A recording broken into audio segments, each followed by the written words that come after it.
Assalamualaikum warahmatullahi wabarakatuh. Perkenalkan, nama saya Rahmat Fotoni dari Prodi Teknologi Industri Pertanian dengan NIM 221051611004 akan melakukan video penyuluhan. Assalamualaikum kakak-kakak. Waalaikumsalam. Selamat pagi. Perkenalkan, nama saya Rahmat Fotoni dari Prodi Teknologi Industri Pertanian Fakultas Pertanian. Tujuan saya di sini untuk melakukan penyuluhan tentang pengolahan biji kopi kering. Ada yang tahu biji kopi kering biasanya diolah menjadi apa? Biasanya bisa dibuat menjadi kopi. Nah, jadi biji kopi kering lebih sering digunakan untuk mengolah biji kopi robusta. Mengapa kopi robusta? Kurang tahu, Mas. Nah, biji kopi robusta tidak semahal arabica. Peralatan yang diperlukan untuk pengolahan proses kering lebih sederhana dan beban kerja lebih sedikit, sehingga bisa menghemat biaya produksi. Kontribusi produk ini kepada masyarakat itu salah satunya dapat meningkatkan finansial masyarakat serta masyarakat bisa membuka lapangan pekerjaan sendiri. Jadi saya ingin menyampaikan cara pengolahan biji kopi kering, yaitu yang pertama, sortasi buah kopi. Tidak berbeda dengan proses basah. Segera lakukan sortasi begitu selesai panen.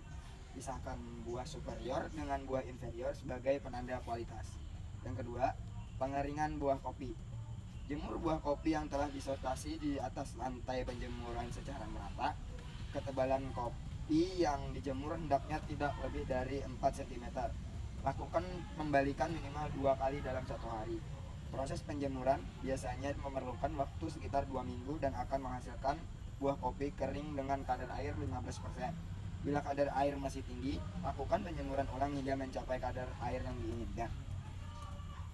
Yang ketiga, pengupasan kulit buah dan kulit tanduk. Buah kopi yang telah dikeringkan siap untuk dikupas kulit buah dan kulit tanduknya. Usahakan kadar air buah kopi berada pada kisaran 15%, karena apabila lebih akan sulit dikupas, sedangkan bila kurang beresiko pecah biji. Pengupasan bisa dilakukan dengan cara ditumbuk atau menggunakan mesin cooler. Kelemahan cara ditumbuk adalah prosentase biji pecah tinggi atau mesin resiko tersebut lebih rendah. Yang keempat, sortasi dan pengeringan biji kopi. Setelah buah kopi dikupas, lakukan sortasi untuk memisahkan produk yang diinginkan dengan sisa kulit buah, kulit tanduk, biji kopi pecah, dan kotoran lainnya. Biji kopi akan stabil bila kadar airnya 12%. Bila belum mencapai 12%, lakukan pengeringan lanjutan. Bisa dengan penjemuran atau dengan bantuan mesin pengering. Apabila kadar air lebih dari angka tersebut, biji kopi akan mudah terserang jamur. Apabila kurang, biji kopi mudah menyerap air dari udara yang bisa mengubah aroma dan rasa kopi. Setelah mencapai kadar air keseimbangan, biji kopi tersebut sudah bisa dikemas dan disimpan. Yang terakhir, pengemasan dan penyimpanan. Kemas biji kopi dengan karung yang bersih dan jauhkan dari bau-bauan. Untuk penyimpanan yang lama, tumpuk karung-karung tersebut di atas sebuah palet kayu setebal 10 cm. Berikan jarak antara tumpukan karung dengan dinding gudang. Kelembapan gudang sebaiknya dikontrol pada kisaran kelembapan RH 70%. Penggudangan bertujuan untuk menyimpan biji kopi sebelum didistribusikan kepada pembeli. Biji kopi yang disimpan harus terhindar dari serangan hama dan penyakit. Jamur merupakan salah satu pemicu utama menurunnya kualitas kopi, terlebih untuk daerah tropis. Dengan itu, kopi ini bisa memiliki kelebihan dan kekurangan. Ada 4 kelebihan dari memproduksi dan mengkonsumsi kopi. Karena seluruh proses dari penanaman hingga roasting tidak menggunakan bahan-bahan kimia, jadi kopi organik lebih baik bagi kesehatan karena tidak ada sisa-sisa bahan kimia yang terbawa oleh kopi saat dikonsumsi. Penggunaan pestisida atau penyubur yang mengandung bahan kimia sedikit banyak akan mengganggu lingkungan sekitar seperti polusi, pencemaran terhadap tanaman lain, dan menurunkan kualitas tanah.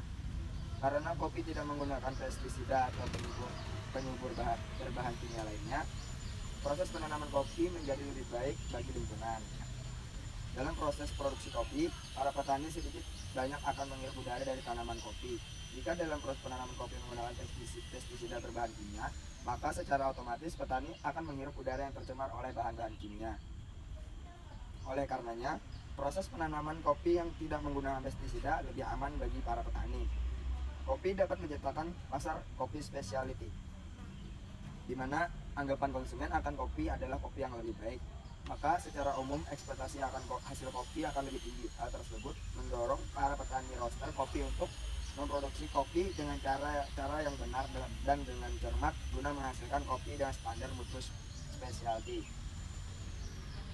Kopi memiliki kelemahan yang diantaranya ada 3 kekurangan memproduksi kopi dan mengonsumsi kopi. Perlunya tersertifikasi oleh beberapa pihak di seluruh produksi kopi menyebabkan tingginya biaya produksi kopi.